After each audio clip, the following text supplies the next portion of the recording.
What's up, family? It is Caden with Urban Finance, where we talk about everything related to financial literacy, investing, and building generational wealth.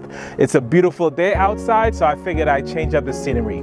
Today, we're going to be talking about our net worth updates, as well as talking about the different stages of achieving financial freedom or financial peace. Now, if you haven't already, go ahead and smash the like button, subscribe to the page, and hit the bell to be notified of when I post something new. So we'll start off with the equity in our car like we usually do. And this doesn't change that much because honestly, we only update this about once a year. And so the equity in our car is currently about $9,000. I'll obviously put that on the screen for you to see. And this is actually something we were considering buying a new car this year. And so there will be a lot of factors to consider if we end up buying a new car this year or even next year, let's say, or in the near future, because we have to consider the opportunity cost of, do we want to pay for the car in cash? So do we want to drop $25,000 down on a car right now? Or do we want to lease the car and pay for it over a course of a long period of time, but finance, not leased? And those are things that we'll have to consider, because we know that investing $25,000 now will net us potentially, let's say 18 years, if we kind of have to rebuy a new car in 10 years or so, that can be up into almost $200,000 if you were to invest that money. Same thing to be said for if you were to finance it over a course of a long period of time.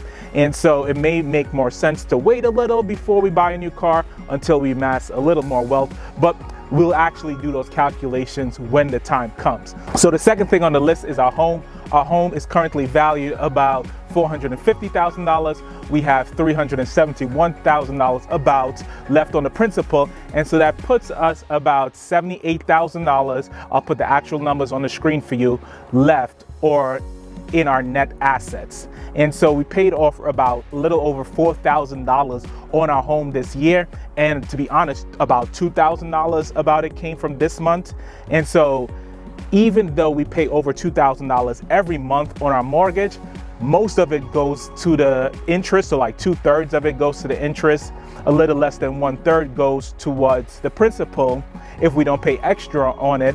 And a good portion also go to escrow to pay for insurance, as well as taxes and things of that nature. If you own a home, you know what I'm talking about. Most of it do not go on the principal. And that's why it's so important, if you're trying to pay off your home early, to always try to pay extra on that principal. It can save you sometimes 10, 15 years just paying an extra $200, $300 each month on the principal. So the next thing on the list is our saving and investments. And this is what we're really thinking about. This is what we're really working on when we think about increasing our net worth. And so overall, we have about $258,000 in our savings and investments accounts. And we would like to grow this to $100,000 at least a year. So take that from the 205 that we started with and at least get it to 305 by the end of the year. Currently, we're on track to do this as we're growing this account by about $13,000 each month. And so we're doing really good there, but you never know, stuff happens, market goes up, down, other expenses come about. But as long as we stay on this particular course, we'll hit our goal of increasing our savings and investments by at least $100,000 this year. So that's something that I'm actually really excited about. So when we factor in all of those numbers, our net worth is about $346,000, and that has actually increased about $18,000 just in the past month. And so we're doing really well to increase our net worth. Now, why is this even important? And we'll take a look at our net equity slide to talk about that. And so as you can see, for our net equity slide, we have about $717,000 just in the assets column. So that's counting our home, our cars, and our saving and investments.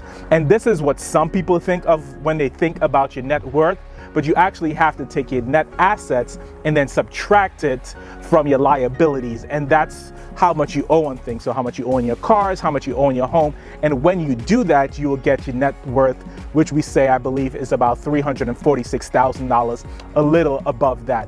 Now, why that number is so important. So let's look at this example for establishing financial peace. I firmly believe the first stage of some type of financial peace in your life is knowing that you can retire on time.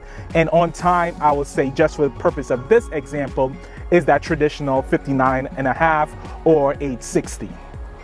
Now, if we take a look at what's currently in our investments account, about $250,000, if we were to leave this over the next 30 years and it accumulate at a 10% interest, you will see here that we have about $4 million by retirement. And so what that lets us know that even if we were to save nothing else, because that $4 million is actually above what we need for retirement, then we have enough money if we were to stop investing and saving. Not stop investing, but stop adding to our investment pool, but leave that money compounding over time. And so that makes us feel good because we know we don't have to put additional funds there in order to retire. We also know that if not for Social Security, about 40% of Americans would be living in poverty. And while if you're retiring in the next 5 years, you probably will get your Social Security, if you're like me and maybe retiring in 30 years, there's no guarantee that Social Security will be around. We can hope, but there's certainly no guarantee.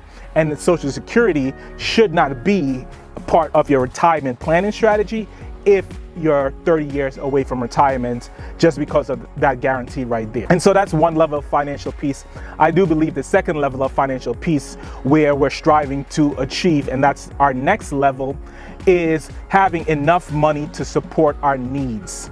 And so that will be, for most people, financial freedom. So we have enough money saved and invest that we can live off of our saving and investments without actually working.